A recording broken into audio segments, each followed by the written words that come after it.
Alright YouTubers, I'm back on the 2021 Tiguan doing the maintenance. Today we'll be working on the transmission oil filter. So I went to the dealer, they told me it was going to be 800 bucks. So doing some research, I figured out that I could do it. Let's get started. The kit, it's like $179 from blaupunkparts.com. Comes with the Euro ATF 7400 fully synthetic. Comes with the filter. These go on the gasket. It comes with the gasket with the these things go in here like that. And then I purchased this M10 by 1. This is the filler tube that you're gonna be sticking at the bottom. We'll talk about this in a little bit. And I got this little pump that will go on top, so I could pump the oil back into the oil pan. There it is right there. I got that from Amazon. Got like 12 bucks for everything on this side. So right now I'm at almost $200 of parts. And the rest is labor. The rest is on you. So let's get started. Before we remove this big piece of plastic here, I'm going to start draining the oil while it could be draining while I take these off. But this is a torx T30. Okay, so get the torx T30, crack it, and then put the oil pan ready to get picked up. And there it is, nice and black, so it's a good sign. It's just time to change. Right. Oh, and the kit actually comes with the crush washer, which is pretty cool. So I included. So put this aside, and then while this drains, we're gonna be taking these off. Okay, which I think is a T30, T25. There's like 3 over here, and 1 in the middle, and then 4 on the other side. All right. So once that the little stream started going light, what you need to do, you gotta put a 5mm Allen key in the hole, so you can take this filler plug off, this is what tells you how, when you refill it, it tells you if it's full. So you're gonna put it in there, take it down gently. Now you can see it's plastic, so you want to make sure that you be really careful. Take it down, and the stream's gonna get really strong, and the rest of the oil will come out. Okay, 5mm Allen key. That will take that down, and then let's wait till that oil comes down, and we'll take off the pan. We'll take the oil pan down. Now that oil pan's almost 100% drained, we're gonna take these 10mm. I believe there's 1, 2, 3, 4, 5, 6, 7, 8, 9, 10, 11, almost 12. We're gonna take these 10mm off, and this whole pan will come down, and it will expose the filter. Okay. Once you take off the 9 10mm bolts, you want to pry it just in the corner right here, just gently, because it's plastic. You don't want to break anything, and then it'll pop down. Put some cardboard here on the floor in case anything drips. Okay. And then that's going to expose everything at the bottom with the oil filter that we was supplied in the kit. Okay, so just dump the excess oil back into your little here, and let's clean this oil pan. All right, so we're outside.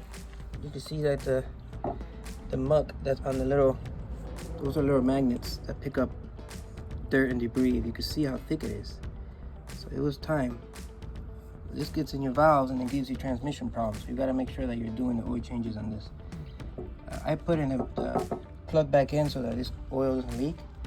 I'm going to spray it with degreaser and brake fluid, brake cleaner, and then that way you can have this nice and clean. Clean these little things. They come off. I think they come off. Yeah, I can feel them that they're coming off. Oh man, they come off. See how they come off? but they're full of muck. So let's clean them. Make sure it's super clean, dry. There's no leftover metal shavings or whatever you saw in there. And then right there is where you want to put the little magnets. Nice and clean there. There. Right here.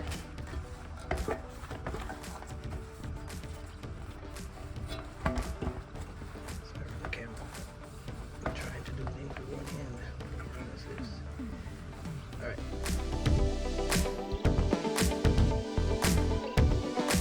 The filter is off. There is 3 10mm bolts. Just gotta separate them so you don't mix them with the other ones. They're a little bit longer, but you just separate them. Then I dabbed everything up, you know, make sure that there's no dirt or nothing weird. Everything looks fine. I mean, the car only has 57,000 miles. So I'm sure everything's fine. Just gotta make sure, keep the maintenance. So we're almost done. So we just gotta make sure everything's nice and dry, clean, looks good. Let's put the filter back the way it goes. Make sure the O-ring is on the tip. There's an O-ring right here. The O-ring is there. It's a brand new one. And just put it back the way you took it off. So since the bolts are, since the filter is plastic, you want to make sure you lubricate the seal like I mentioned. Put it on.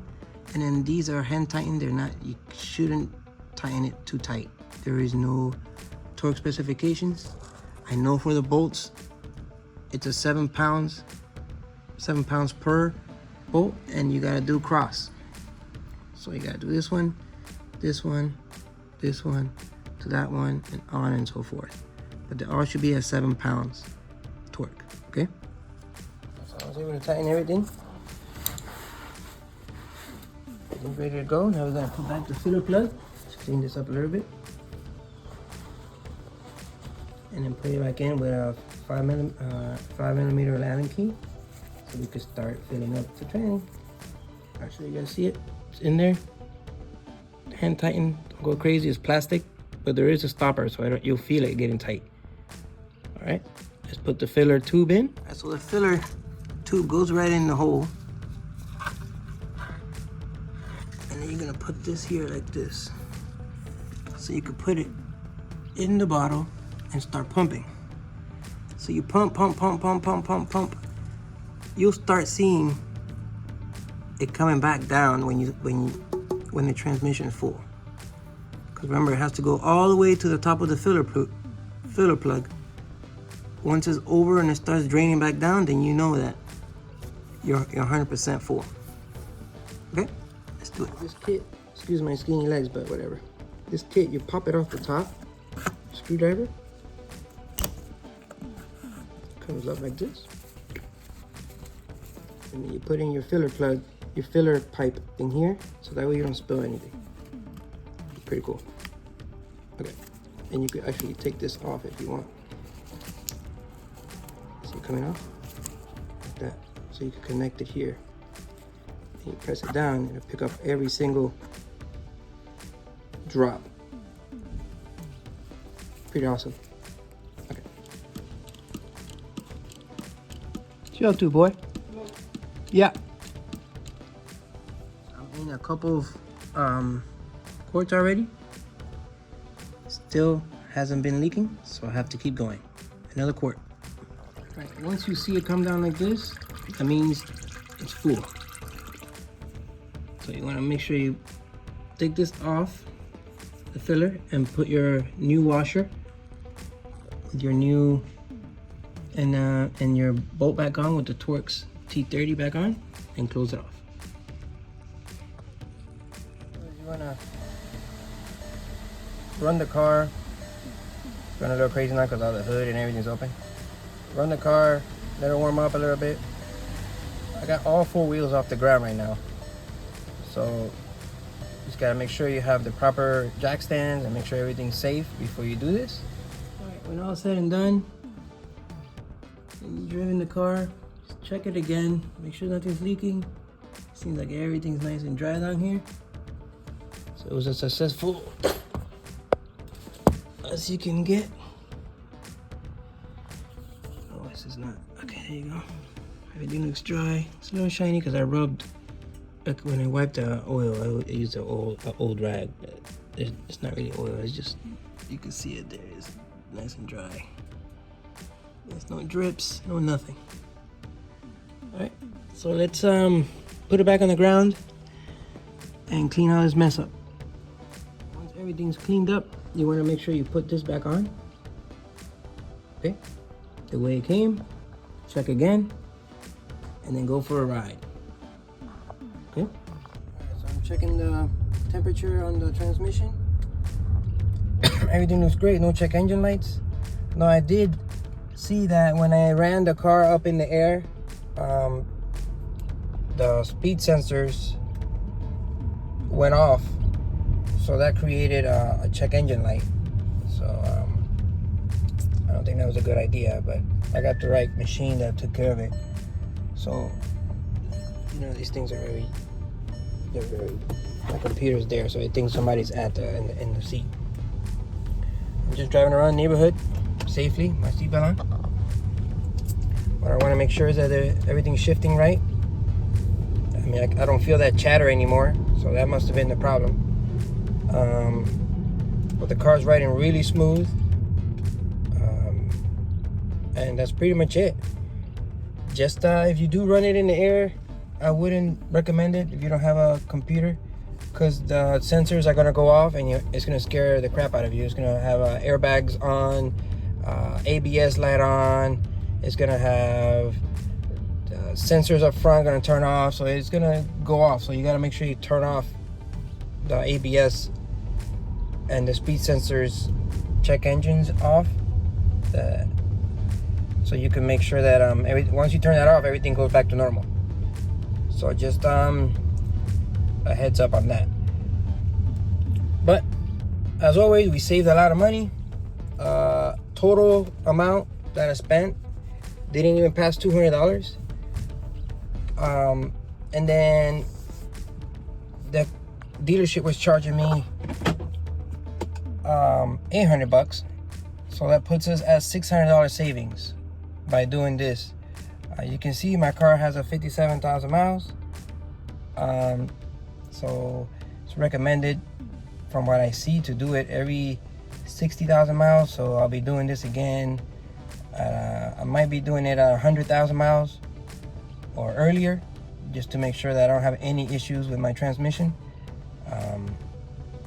But I probably end up doing it at 80,000, so I'll probably be doing it every 30,000 miles, since from beginning to start it probably took me about 2 hours and change, and I'm videotaping. So without videotaping, I'll probably do it like in a good 2 hours, you know, and you save yourself $600. So comment below, any questions, reach out to me. Also, I'd appreciate it if you guys subscribe and like, so that way I can continue to grow my little channel, and also I can continue to find value to making these videos and saving everyone money. Thank you, and have a great day.